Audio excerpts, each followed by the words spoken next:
Good Morning SAV, le podcast qui fait du bien à mon SAV. Bonjour à tous et bienvenue dans le podcast Good Morning SAV, le podcast qui fait du bien à mon SAV. Et aujourd'hui, on va parler d'un sujet très sensible. Je suis toujours avec Laurent, notre expert SAV. Laurent, Bonjour à comment tous. vas-tu? Aujourd'hui, voilà ce qu'on vous dit. Il faut arrêter de vendre des machines. Imaginez un monde où on arrête de vendre des machines. Qu'est-ce qui se passerait pour mon SAV?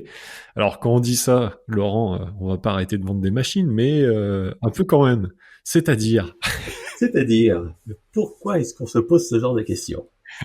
On est dans un moment du monde où la certitude est galopante, où la concurrence est rude, où les marchés sont pas forcément faciles, et vendre est vraiment compliqué.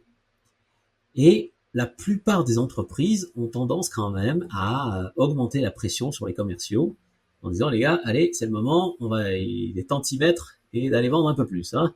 Vous y mettez toute l'énergie qu'il faut, on va vous mettre des objectifs encore un peu plus serrés parce que il faut faire du chiffre à la fin de l'année. Hein. Là, on n'y est pas et on va pas tenir les objectifs.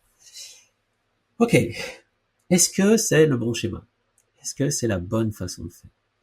Alors, on va me dire, oui, mais ça dépend du marché. De toute façon, tu connais pas mon marché. Et puis, si mon marché, c'est comme ça, la concurrence, elle a toujours été très, très dure. Et si on met pas la pression sur les commerciaux, de toute façon, on n'a pas les résultats. et puis ça fait quand même 50 ans qu'on fait ça, faut pas changer. Voilà, on va pas changer en plus. Hein. Mais ça a marché dans le passé. Et c'est vrai qu'il y a pas mal d'endroits où ça a marché dans le passé. Sauf que dans la phrase qui est importante, c'est dans le passé.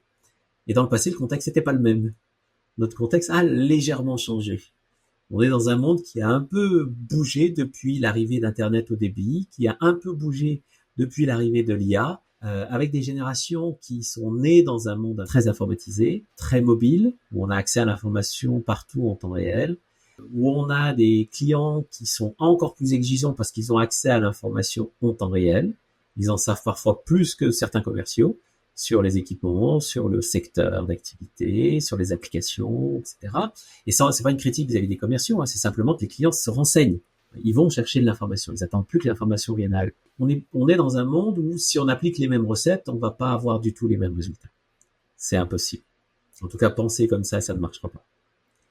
Donc, quand on est dans un monde comme ça, j'ai tendance à dire qu'il faut peut-être se poser la question d'arrêter de vendre des machines. Mais si on vend plus de machines, qu'est-ce qu'on vend, Laurent? Eh bien, peut-être qu'il serait intéressant de vendre ce à quoi servent les machines.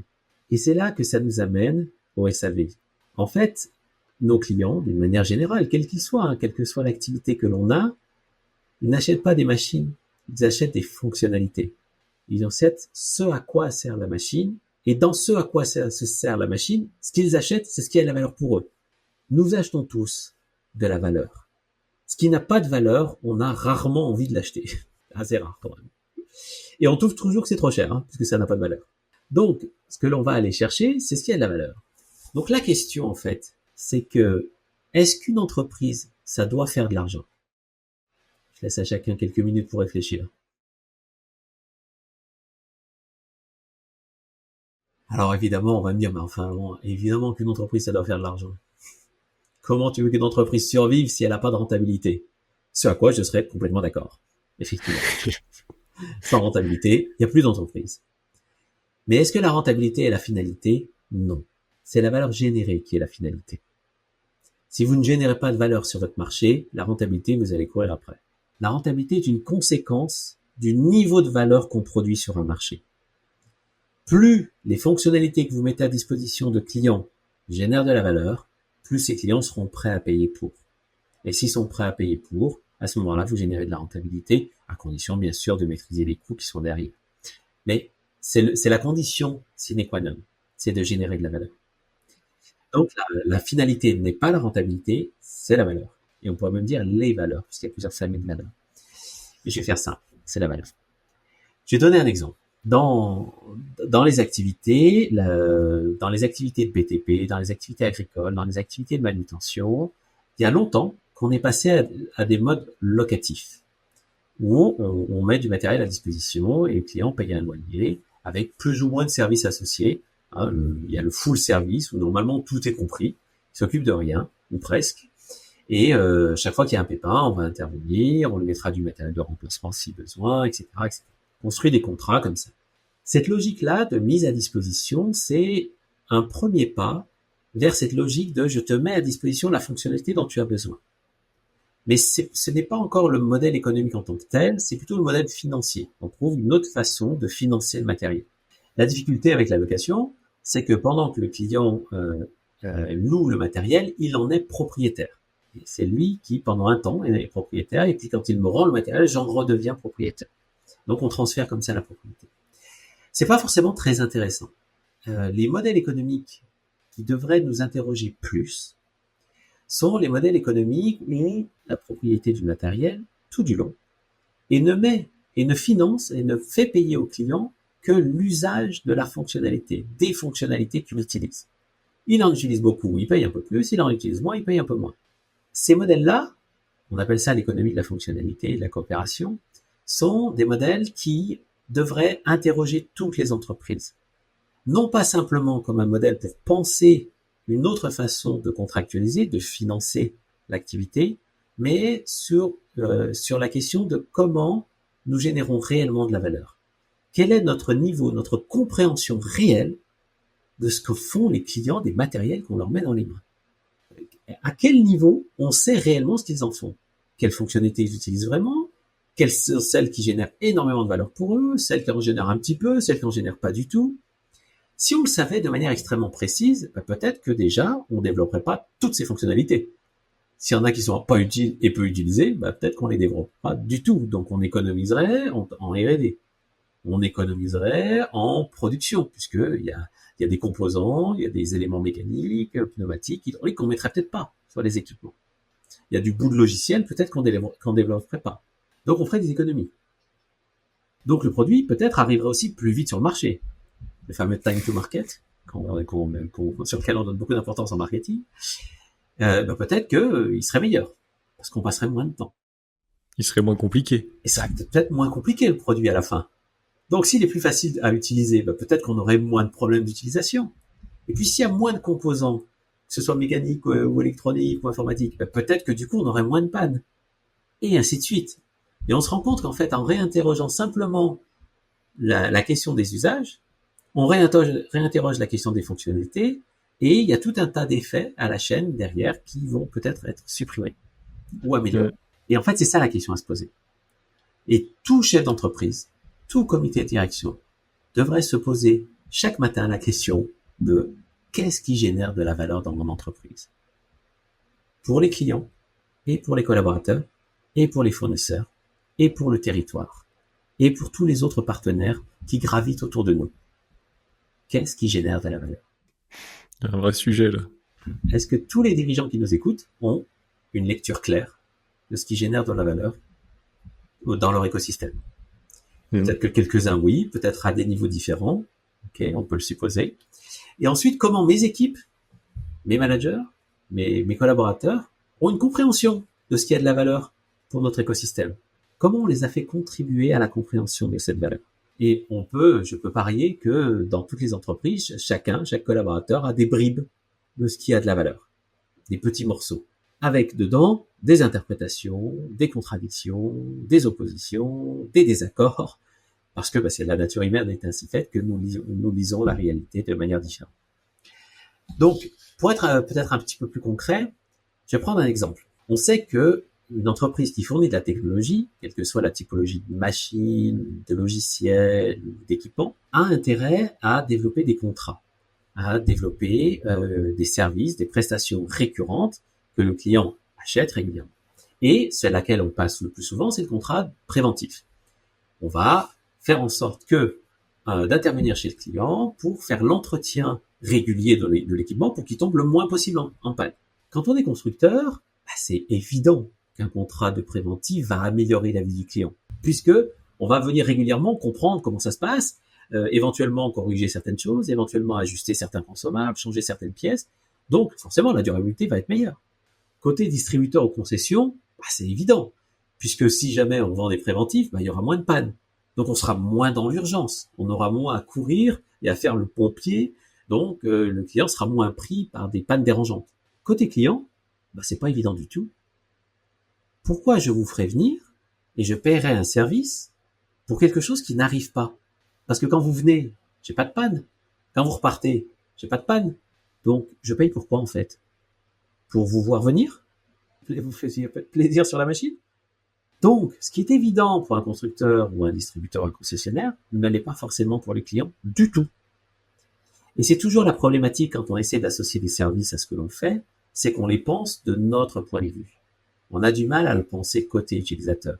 Et évidemment, on a de multiples utilisateurs sur de multiples segments de marché, et donc chacun a des points de vue différents. Donc il faut aller capter tous ces points de vue différents, parce que ça va nous renseigner sur ce qui a réellement de la valeur pour un client. Et c'est loin de nos évidences, hein. C'est très très loin de nos évidences.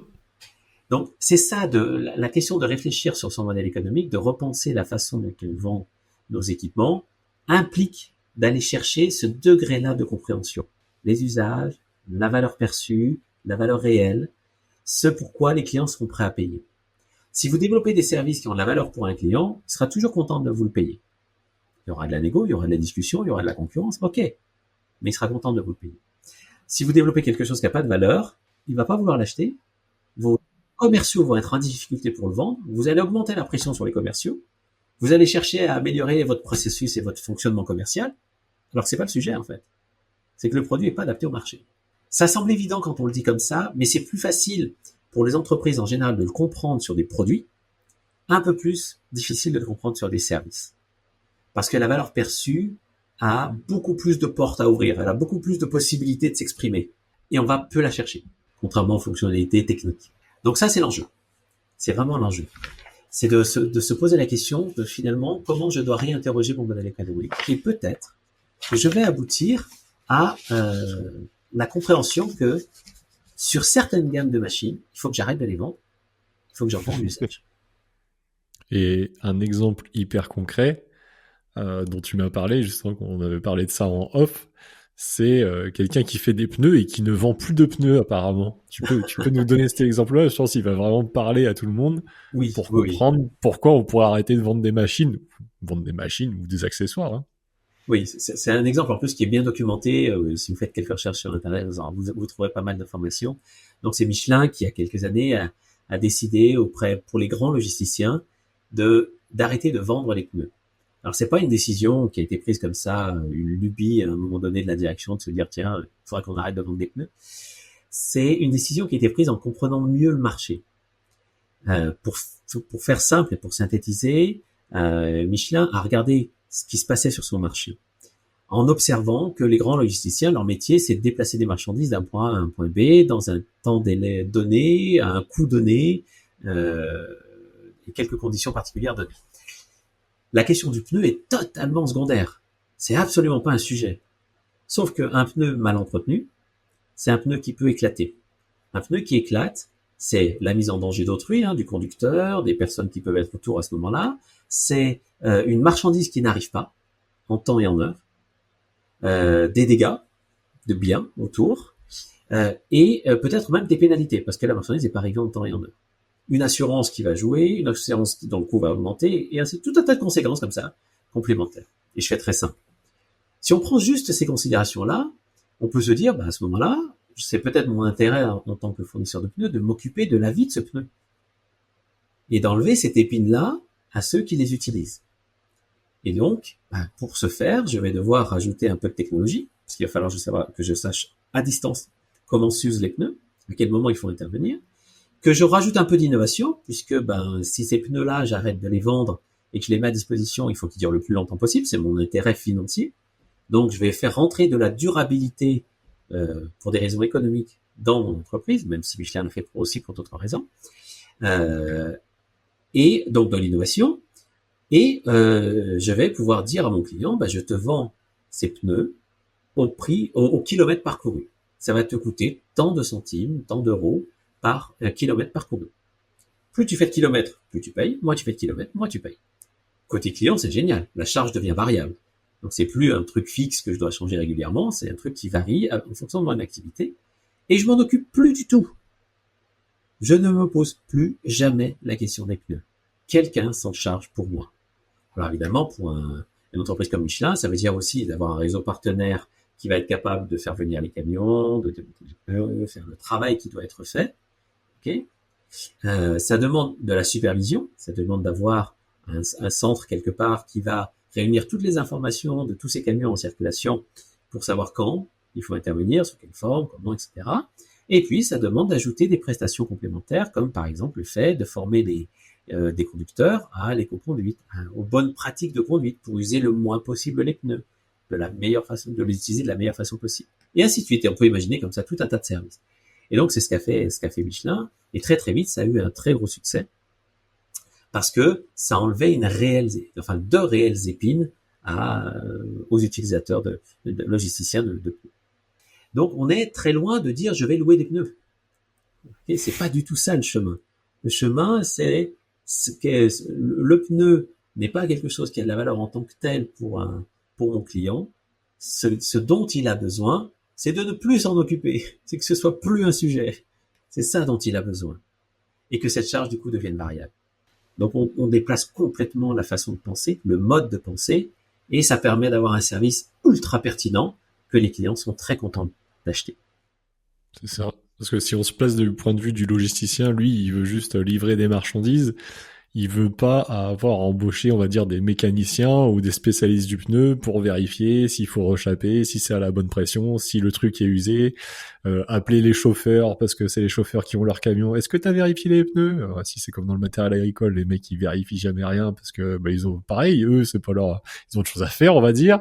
Donc c'est difficile, il faut traquer tout. Enfin, si on se place du point de vue du client, on voit bien que tout ça, c'est de la charge mentale en plus, c'est des gens embauchés, c'est de l'argent à dépenser, et c'est des connaissances qu'ils n'ont pas, quoi, en fait. Et donc, ça a vraiment complètement du sens, finalement, d'avoir retiré tout ça.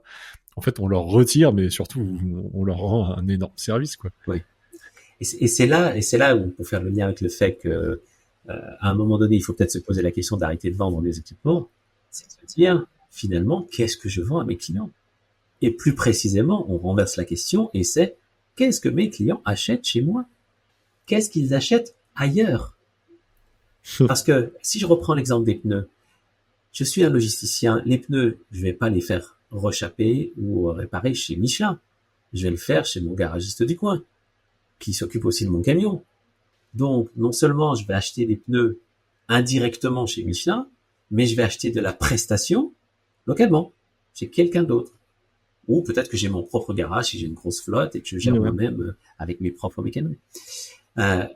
Donc, c'est de faire comme ça une lecture de cet écosystème, de savoir le client achète quoi et chez qui a un lien avec ce que je fais. Je dois avoir une connaissance très, très, très approfondie de ça. Et je conseille à toutes les entreprises de faire ce travail-là. Faut un peu se poser la question. Souvent, on dit il faut se poser la question 5 fois pourquoi, tu sais. Oui. Le logisticien, donc pourquoi il veut livrer des marchandises, alors pourquoi, ou alors comment il a besoin de camions, les camions ont besoin de pneus, et etc., etc. Donc faut vraiment aller redescendre la chaîne jusqu'à la base de la base, quoi. Oui. Il faut vraiment aller dans le détail de la compréhension, finalement. Encore une fois, de ce qui a de la valeur, je le répète un peu sous cette forme-là. Parce que c'est ça l'enjeu. C'est ça qui va me permettre de dire, sur ce segment de marché, j'arrête de vendre des machines. Alors, je vais peut-être rajouter un point quand même qui est important dans la compréhension. Je demande souvent à mes clients quel a été le dernier moment où ils ont eu une conversation stratégique avec leurs clients. Non pas une conversation sur est-ce que tu as besoin de ce que je te vends, de cette machine, de cet équipement, mais une conversation sur quels sont tes enjeux, comment tu vois l'évolution de ton marché, quelles sont les difficultés que tu as avec tes propres clients, quelles sont les difficultés que tu as avec tes propres personnes, tes propres collaborateurs, de manière à comprendre dans toutes ces questions, qu'est-ce qui a un lien avec moi? Quels sont les endroits où moi, je pourrais avoir, en tant que fournisseur d'équipements, je pourrais avoir un rôle à jouer, même si c'est pas directement mon job, même si c'est pas directement mon métier. Parce que là où je peux jouer un rôle, eh bien, il y a un espace de compréhension d'usage, il y a un espace de valeur sur lequel je pourrais générer peut-être plus de valeur. Et donc, à un moment donné, si j'ai une lecture précise de tout ça, je vais pouvoir assembler ces éléments pour faire une nouvelle proposition de valeur. Où, effectivement, la propriété sera pas un enjeu. Je vais pas forcément te vendre l'équipement, mais je vais te vendre l'usage de cet équipement. Est-ce que ça fonctionne pour tout, ce modèle? Ou alors il y a des choses où tout de suite on peut dire c'est impossible de faire de la fonctionnalité de l'usage. Ça fonctionne pour tout si on ne le regarde pas de manière, entre guillemets, simpliste. C'est-à-dire que changer de modèle économique, ce n'est pas seulement changer de modèle financier. Ce n'est pas simplement vendre l'usage. C'est la question profonde de ce qui a de la valeur, ce qui génère de la valeur. Dans la valeur, il y a des éléments, on va dire, explicites et des éléments implicites. Je m'explique. On appelle ça des externalités. Il y a tout ce sur lequel j'ai de l'intention. Je veux que l'équipement résolve tel problème. Je veux que l'équipement ait telle fonctionnalité. Je veux qu'il puisse servir de telle manière. Je veux que l'interface utilisateur soit de telle manière, etc., etc. Tout ce que je veux. Tout ce que j'ai imaginé. Et puis, il y a tous les effets induits que je n'ai pas imaginés. Par exemple, si je reprends l'exemple des pneus, le fait qu'un conducteur soit bien formé à l'éco-conduite. L'effet que je veux, c'est qu'il utilise les pneus de la façon la plus optimale. Ça, je le veux. L'effet que je n'attends pas, c'est qu'il applique ça sur sa propre conduite personnelle, sur son propre véhicule. Et que du coup, il ait un meilleur comportement routier. Ça, je l'ai pas spécialement voulu. Pourtant, ça se produit. C'est un effet induit que je n'ai pas désiré, mais qui se produit quand même. Et ça, c'est un effet positif. Dans les externalités, il y en a des négatives et il y en a des positives. Donc ces effets induits positifs, je vais essayer de les intégrer, puisque ça a de la valeur. Je vais donc les intégrer dans ma proposition de valeur. Et je vais peut-être trouver d'autres sources de financement que le client. Et puis les externalités négatives, je vais essayer de les réduire, voire de les supprimer. Mais tout ça, ça demande un travail très en profondeur de comprendre de tout ce qui découle de mon équipement, de ce que j'ai vendu. C'est quoi la suite derrière? C'est quoi les effets, c'est quoi les impacts chez mon client, chez ses clients, sur le territoire, auprès des autres parties prenantes? Quels sont tous les effets? Quelles sont toutes les prestations incluses? Quel est tout le travail que ça génère? Et qui produit ce travail? C'est facile à dire et c'est complètement logique, mais c'est super tentaculaire parce que là, si on revient à Michelin, c'est-à-dire que finalement, il a capté toute la chaîne de valeur du pneu et que si voilà, il s'occupe du pneu, le client ne s'en occupe plus, c'est-à-dire que c'est lui qui va être responsable de venir chercher les pneus, de les démonter, de les faire rechaper, d'en mettre des nouveaux. Donc il a dû trouver aussi ses propres garages à lui, on va dire. Oui.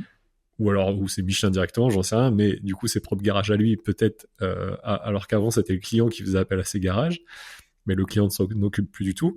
Et là tu me fais penser à un truc, c'est que il a certainement dit à un moment, mais il faut aussi qu'on vende de la formation, je viens d'y penser, à l'éco-conduite comme ça.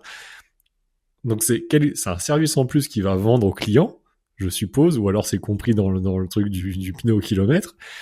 Parce que si le client il conduit mieux, bah, ça va aussi lui permettre de changer moins souvent ses pneus et du coup ça va lui coûter moins cher sur la durée. Et c'est super tentaculaire ce truc-là. Moi la question que j'ai, c'est que par où on commence si on veut attaquer ça? Alors c'est une bonne question parce qu'effectivement c'est tentaculaire. On peut aller très très loin dans l'analyse et dans la compréhension. Je dirais qu'il y a deux éléments peut-être clés de questions à se poser pour commencer. Le premier point d'entrée le plus facile, c'est de comprendre ce qui a de la valeur pour nos clients. Donc, c'est d'aller discuter avec un panel de clients sur différents segments de marché, mais non pas pour leur vendre, mais pour comprendre les usages qu'ils font réellement. C'est souvent un bon point de départ. Souvent, ça s'exprime par des problématiques de prix, par exemple. Le client trouve qu'on est trop cher.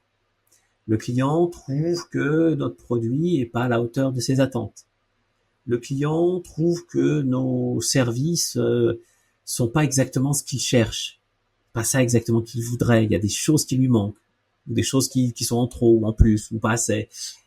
On va partir de questions très concrètes qui nous ramènent souvent à la valeur. Donc ça, c'est souvent un point de départ. Ou un deuxième point de départ, c'est de comprendre, parce que on a décidé de mettre en place une politique RSE soutenue, d'intégrer les questions de durabilité, d'intégrer les questions d'impact sociétal, social dans notre entreprise, eh bien, de ne pas simplement le faire pour des raisons éthiques ou des raisons réglementaires, mais de se poser la question finalement, comment ça, je peux en faire quelque chose qui économiquement a de la valeur?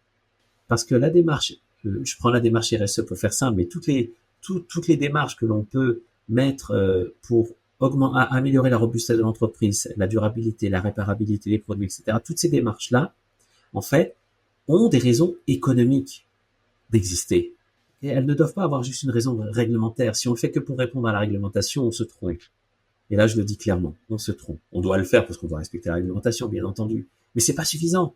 C'est ne pas saisir l'opportunité, c'est le subir comme une contrainte. Saisir l'opportunité, c'est se dire, OK, économiquement, ça doit avoir de la valeur. Et je rappelle que le modèle économique, c'est bien le modèle de valeur, hein, c'est pas le modèle financier. Le modèle financier, c'est la contractualisation. C'est la façon dont je contractualise avec mes clients et donc l'échange monétaire que l'on met en face de la valeur. Donc, sur le plan économique, les approches RSE, d'impact environnemental, d'impact sociétal et d'impact social, on peut plus passer à côté.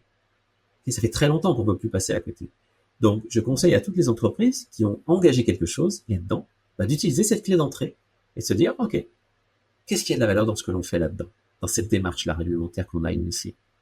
C'est une autre façon d'y aller. Et vous allez voir que ça vous amène directement à un moment donné à vous poser la question des usages et de ce qui a de la valeur pour les clients. Alors moi, ça me plaît beaucoup, ça. J'ai un business, pour moi, il est éligible à ce genre de... Ouais, de toute façon, on a dit, hein, tout est éligible, mais il y a quelqu'un qui m'a parlé de ça il y a pas longtemps. Il m'a dit, toi, si tu veux réussir, enfin énormément, chacun sa définition de la réussite, peu importe, mais ton idée fonctionnerait à merveille si tu passais en économie d'usage. C'est-à-dire que tu fais des vidéos et justement, tu vends pas ta prestation de service vidéo, tu vends l'usage de la vidéo. Tu crées une librairie, tu la mets à disposition. Les gens, à chaque fois qu'ils consomment une vidéo, ils payent 1 centime, tu vois. Un abonnement, un truc comme ça.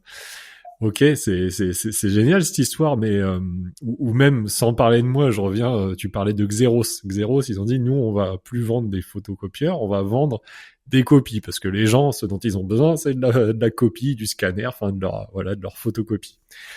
Ok, c'est cool. Demain, ils veulent mettre ça en place. Les gens sautent dessus parce qu'au lieu de payer un photocopieur immense comme on voit dans les grosses entreprises qui coûte 10 000 euros, les 6 premiers mois ils vont payer, je sais pas, 60 euros parce qu'ils font pas beaucoup de copies. Xeros, l'entreprise, elle, il va falloir qu'elle sorte un maximum de cash sans avoir de retour sur investissement direct. C'est super compliqué à mettre en place ça. Parce que quand je vends ma machine, moi, je vends mes prestations, je rentre mon cash, 5 000 euros, bim, c'est là, c'est cool. Je vends à l'usage demain, je peux passer 6 mois sans rentrer, en rentrant 60 euros, par exemple. Je suis Xeros, je vends 150 photocopieurs sur les premiers mois de l'année. Un mois plus tard, j'ai rentré 150 euros de photocopie. Tu vois ce que je veux dire? Oui, bien sûr. Le changement, alors, encore une fois, il faut bien séparer le modèle économique du modèle financier. Le fait de vendre à la copie, au kilomètre parcouru, c'est pas une exigence, c'est une conclusion. C'est-à-dire que le cheminement qui a été mené dans la réflexion, c'est de dire finalement la meilleure unité d'œuvre pour le client, c'est celle-ci. C'est le kilomètre parcouru, c'est la copie. Dans d'autres métiers, ce sera autre chose. Et il n'y a pas un modèle à dupliquer. Donc ça, c'est la première chose. Et c'est pas une finalité en soi. La question à se poser, c'est parmi tous les éléments de valeur que j'ai identifiés pour chacun de mes segments de clients, qui vont être remis en cause d'ailleurs par ce travail, quelle va être la meilleure unité d'œuvre pour facturer? Est-ce que c'est une unité d'œuvre d'une unité en particulier ou de la performance? Les clients me payent sur une performance réalisée, ce qui est encore un autre modèle financier à poser. Et c'est OK. Ça se regarde métier par métier, équipement par équipement, segment par segment. La deuxième chose qui est importante dans ce que tu dis, c'est que oui, quand on change de mode de financement, si on facture l'unité d'œuvre, si on reprend la copie pour Xerox, évidemment que je vends plus les photocopieurs, donc j'encaisse plus un chèque à la vente. Mais ça, c'est entre guillemets un faux problème. Pourquoi? Parce que il s'agit juste après, en phase, de mettre des solutions de financement. Il y en a plein sur le marché, il y a plein de façons de financer, et encore une fois, il n'y a pas une bonne réponse. Ce que je conseille, c'est de réfléchir à ces questions de modèle économique quand ça va plutôt bien, quand on n'a pas trop de problèmes, parce que on a les moyens de faire. On a les moyens d'engager, parce qu'un changement de modèle économique, ça va prendre 12, 18 mois, 24 mois, ça peut prendre un certain temps, parce que on change les choses en profondeur. Ça a un impact sur notre stratégie, bien évidemment, ça a un impact sur notre organisation interne, sur les formations, les compétences des gens, sur notre approche commerciale sur le marché, notre marketing, notre communication. la façon peut-être dont on va accompagner les clients. Donc, ça a beaucoup d'impact. Donc, ça va prendre du temps. Donc, il vaut mieux le faire quand on va plutôt bien financièrement, qu'on a un peu de réserve et que, on peut investir un peu pour pouvoir faire ce genre d'accompagnement parce qu'il faut, je déconseille de le faire seul, il faut le faire accompagner. Et deux, on a un passage de CAPEX à OPEX pour les financiers, donc où on vend plus du capital, mais les gens payent de l'opérationnel. Donc, effectivement, on rentre moins chaque mois que la vente. Donc, en face, on va mettre une solution de financement. Mais il y en a plein. C'est pas une très grosse difficulté. Ça en est une. Hein. Ça en est une essentiellement pour les PME parce que les établissements bancaires, les établissements financiers n'ont pas tous compris l'intérêt de ces modèles-là, mais c'est en train de changer profondément. Il y a un vrai travail de structures institutionnelles comme l'ADEME, comme la BPI, qui font un travail de fond auprès des institutions financières pour faire bouger les lignes. Ça bouge plus ou moins vite. Hein, je pense que dans ceux qui nous écoutent, il y en a plein qui ont été confrontés à l'incompréhension. Ok, ça existe encore, mais ça bouge. C'est en train de bouger. Donc on peut trouver des solutions. On finit toujours par trouver des solutions. En fait, je suis en train j'ai répondu à ma propre question, j'allais dire, parce que, enfin, t'as donné un élément, c'est les modes de financement. C'est pas parce que je ne vends plus une machine, je vends des copies, que tu peux pas dire à ton client, ok, maintenant tu vas payer à la copie. Par contre, moi, il faut que je rende un peu de cash. C'est-à-dire que sur les 6 premiers mois, moi, j'estime à peu près que tu vas faire 100 000 copies, donc tu vas déjà me verser, je sais pas, 60 000 euros en fait. Ouais. Et voilà, tu verses 60 000 euros, donc tu rentres du cash et tu livres après ton économie de la fonctionnalité qui va se lisser sur le reste de l'année, Oui, c'est ça? Exactement. On fait dans les accompagnements, on fait tout un financement, toute une simulation des mécaniques de financement pour trouver le meilleur mode de contractualisation qui convienne aux clients, qui nous convienne aussi, qui permettent de générer le bon niveau de rentabilité. Ce qui est souvent intéressant, c'est que la rentabilité moyenne, une fois qu'on a passé le pas, est en général aussi bonne, si ce n'est meilleure. Ah ouais. Parce qu'on génère plus de valeur. Donc, on apporte plus de services, donc on augmente mécaniquement notre rentabilité. Ok, parce que c'est vrai, alors va falloir qu'on arrête un moment, mais je suis en train de me dire que on pense aux pneus, on pense à la copie, mais mécaniquement, ça va générer tous les services annexes. Je suppose que Xeros, à un moment, il va venir remplacer son copieur. Chose qu'il n'aurait pas fait auparavant parce que le copieur appartient au client. Le client, il veut le garder le plus longtemps possible, il est plus à jour. Xeros, il va peut-être changer son copieur, apporter des nouvelles fonctionnalités ou s'apercevoir que quand il vient, il en manque un quelque part, le client l'avait pas vu. Ça lui permet soit d'en vendre plus, d'en vendre un nouveau où la copie elle va être un peu plus chère. Est-ce que ça déclenche aussi plein d'autres sous-services à vendre, non, c'est ça? Oui, en fait, ça va. Alors, c'est juste ça. Il faudrait y passer une petite heure pour tout le décortiquer. Je vais essayer d'illustrer par deux, trois éléments. Prenons le cas effectivement, Xerox, où met à disposition ses photocopieurs et le client paye à la copie. Donc, Xerox va signer un contrat. Donc là, on passe sur le mode de financement et de contractualisation. La contractualisation, c'est un contrat qui va durer, par exemple, 5 ans. Et pendant 5 ans, le client va payer un certain nombre de copies. Il va y avoir peut-être un montant minimum à payer pour garantir quand même certains revenus au constructeur. Et au bout de 5 ans, Xerox, aura géré toute la maintenance. Okay, il aura géré la maintenance, les consommables, etc. Donc, il sait exactement dans quel état est ce photocopieur. Il le récupère. Soit le photocopieur est encore en très très bon état. Et c'est aussi ce qui les a emmenés, c'est que un photocopieur, quand il est entretenu, il peut vivre 10 ans.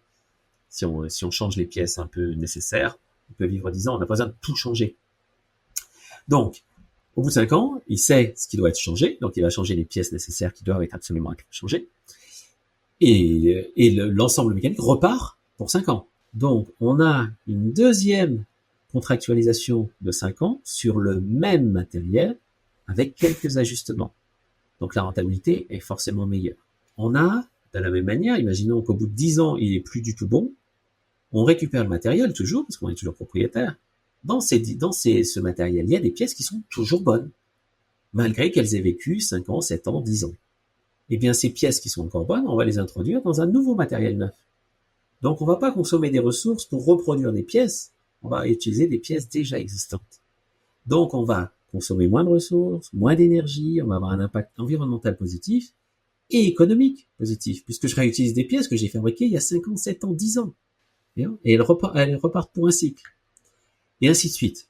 Si on décortique comme ça des exemples, il y en a des dizaines, on va de plus en plus loin et on se rend compte en fait qu'à la fois on fait des économies de ressources, on fait durer les produits, on améliore le service rendu au client, on améliore notre impact sur la planète, notre impact sociétal, donc on remplit nos engagements réglementaires pour des raisons économiques, tout en générant de la rentabilité. La rentabilité n'a jamais été exclue du sujet, au contraire, elle est toujours centrale. Mais elle est vécue comme une conséquence. On fait en sorte de générer la bonne valeur au bon endroit, de la bonne manière, de la faire durer dans le temps, et on sera rentable. C'est beau, c'est beau. Et ben, écoutez, moi, bienvenue dans un monde meilleur. C'est ça. C'est utopiste, mais ça peut sembler un peu utopiste, mais ça l'est absolument pas. Hein. Les exemples de Xerox, j'ai énormément d'exemples moi de PME que j'ai accompagnés, par exemple, où on a fait bouger les modèles.